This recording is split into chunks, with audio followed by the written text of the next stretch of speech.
Paano malalaman kung naka-shop ads ang video mo na may yellow basket dito sa TikTok? Sa mga nagtatanong po dyan, ganito na po ang gagawin natin. Open lang natin at ilagin nyo po ang account nyo sa inyong mga TikTok account. Tap Profile, tap TikTok Studio.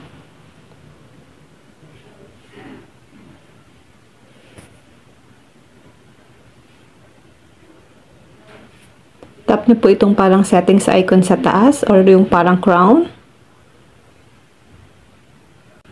Kailangan guys naka-turn on itong ad settings para pwede pong lagyan ng ads ang inyong mga video na meron pong yellow basket na seller. Back lang tayo. Ngayon guys, hanap naman tayo ng video na may shop ads. Back lang tayo. Tap lang natin ito guys. Hanap lang tayo dito guys ng video na meron pong shop ads.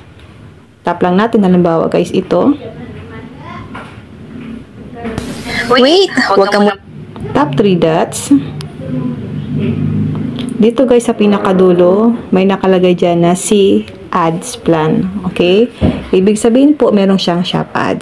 Back lang tayo. Ipakita ko naman sa inyo guys yung walang shop ads or yung walang ads. Ito yung product na kapag Tap 3 dots. Swipe mo lang pa left. Dito guys sa dulo wala siyang nakalagay na shop ads. Back. Ito naman guys, tap lang natin itong parang basket dito sa taas. Tap natin itong TikTok Shop Creator Center. Tap Earnings. Tap Affiliate Orders.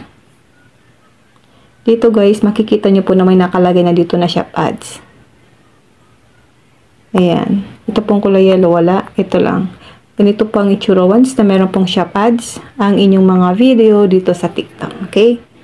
Yun lang guys, sana po may natutunan kayo sa aking video. Huwag nyo po kalimutan na i-follow ako at i-share ang ating video para malaman din po ng iba kung paano malalaman kung may shop ads po or may ads ang kanilang mga video sa TikTok na may yellow basket.